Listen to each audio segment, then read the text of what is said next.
Okay, I'm Dr. O'Kay for the Okay Not Okay podcast, and I am here to answer this week's Okay question of the week. So, Sports Zoo, let me have it. Doc, Kalani Jordan became the first NXT Women's North American Champion at Battleground in June.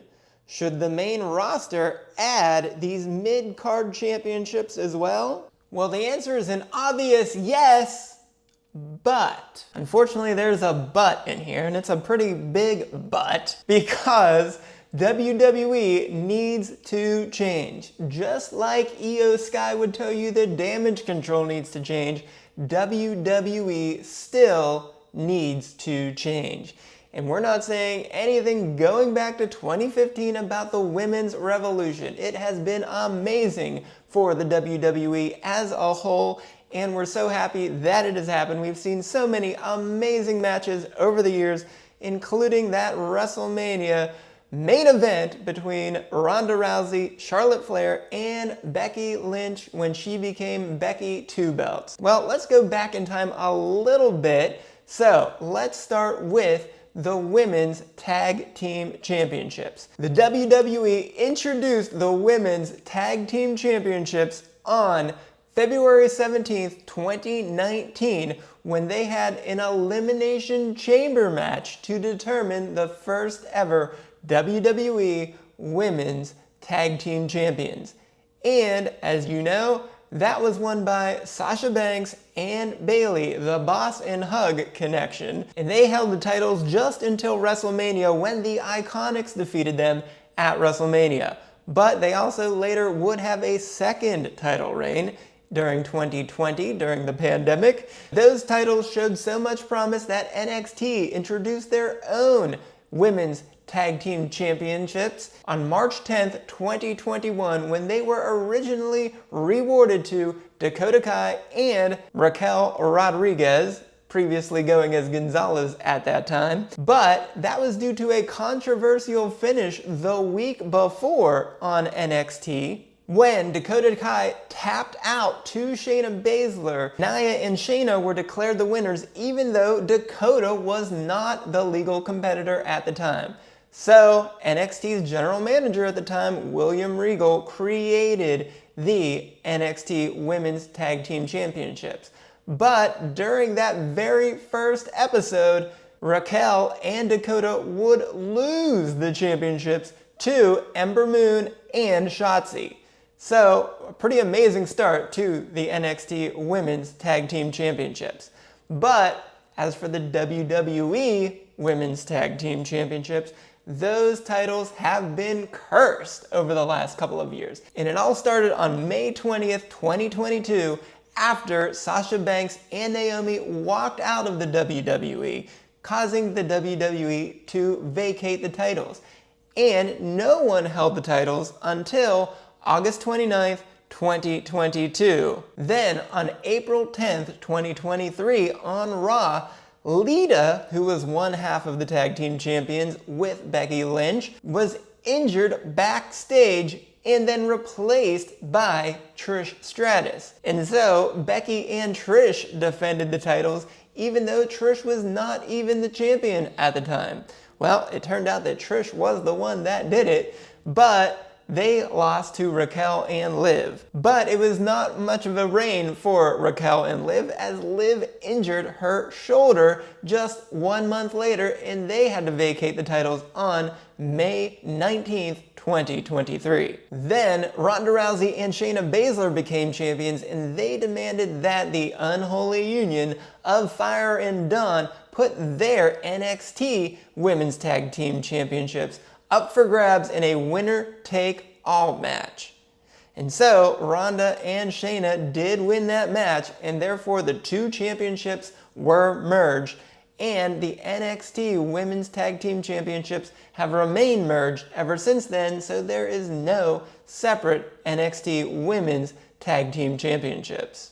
Just over a week later, Shayna turned on Ronda mid-match, which allowed Raquel and Liv to easily regain the Women's Tag Team Championships. However, just 2.5 weeks later, on July 17th, 2023, Chelsea Green and Sonya Deville won the tag team championships. Nothing wrong with that, except that less than 2 weeks after that, Sonya tore her ACL during a non-title match against Bianca Belair and Charlotte Flair. And Chelsea, as you would imagine, tried to hold on to those titles for her life, which apparently she successfully did, as on the August 14th SmackDown, Piper Niven just declared herself to be tag team champion with Chelsea. Jeez, who knew you could keep getting away with naming yourself a tag team champion? And finally, we get to June 15th, 2024 at Clash at the Castle in Glasgow, Scotland. We had Fire and Dawn winning the tag team championships, even though they had not won a single tag team match of any kind in over a year, with their last win being on May 19th, 2023. And in the month plus since then, they've had 1 total match and 0 title defenses. So this tag team championship is still just not looking very good. But let's slide from tag teams to singles for just a moment. Following Backlash on May 4th and the Raw on May 6th, we did a Who's Next to Becky's pretty newly won Women's World Championship. And at that point, as you know, we like to list 3 top contenders, but we were only able to list 2 contenders on that night, as Liv Morgan and Ivy Nile were the only 2 members of the Raw roster who had any singles wins in 2024. At that point, we did exclude Io Sky, as she had not wrestled a match since WrestleMania, so we just didn't know when she was going to appear. But anyways, all of her wins were on SmackDown, with her just moving over to Raw. Granted, some of those wins went the other way, specifically Nia Jax had several wins at the time. But nonetheless, if you can't even find 3 women who have had a win on Raw, you're in pretty bad shape through the first 4 months of the year. Let's go to the statistics. Currently, leading Raw on wins are Liv Morgan and Io Sky with 5 apiece for the entire year, with Becky Lynch and Lyra Valkyria just behind with 4. On the SmackDown side, Nia Jax is way ahead of everyone with 9 wins, and then we have Bianca Belair, Tiffany Stratton, and Bayley all with 5 wins. But let's look at this a little bit further. So far, there have been 65 total Raws, SmackDowns, and Premium Live events through this week's Raw. But we have only had 59 total one-on-one women's matches. So that averages out to just 0.91 one-on-one matches per episode. Needless to say, if we can't even average one one-on-one episode per show, it's going to be pretty hard to add a secondary title. But if we dig in just a little bit deeper, we will add in the singles matches, which included the Royal Rumble, the Elimination Chamber, and several Money in the Bank ladder match qualifying matches. We have 12 of those. So that gets us to 71 total singles matches in 2024, and that is an average of 1.09 singles matches per show. And yeah, that gets us over 1 singles match per show, but that's still not very good. If you have both a World Championship and a United States or Intercontinental Women's Championship on a given brand, you better have more than 1 singles match per show. So just on sheer match volume alone, it does not look good for adding a mid-card title for the women's brands. But if they really wanted to do that, I have a feeling with the roster that they have right now, they would cut the women's tag team championships out entirely. Since we know the tag team championships have not been in great shape for the last 2 years, it would be pretty easy to cut them and put in the mid-card titles instead, which is ostensibly what has happened in NXT. So maybe they're workshopping that idea in NXT before they decide to bring that to the main roster. And we really don't want to think about that. We certainly do not want to lose our great tag teams such as Carter and Chance, who we cannot afford to lose as an amazing tag team. Plus, I'm sure several others, Chelsea and Piper, the Kabuki Warriors, Shayna and Zoe, etc. There's just a bunch of great tag teams that we don't need to lose.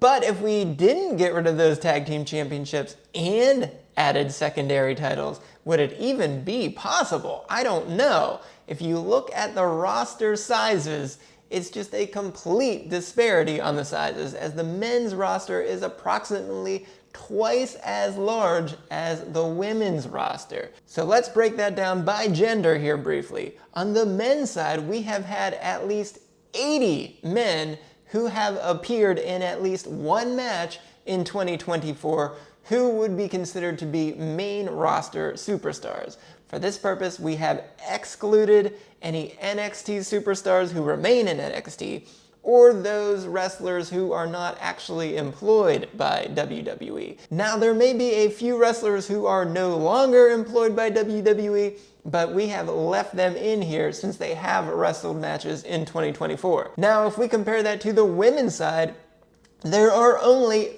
38 women under that same criteria of having wrestled at least one match on the main roster in 2024.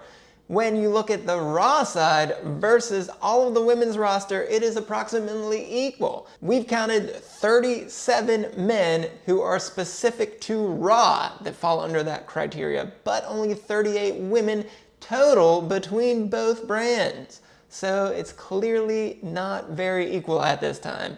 So if you had both a world championship, a tag team championship, and a mid-card championship all around on the women's side, pretty much everyone would have to be involved in something, which is okay, but they wouldn't really have necessarily earned that spot.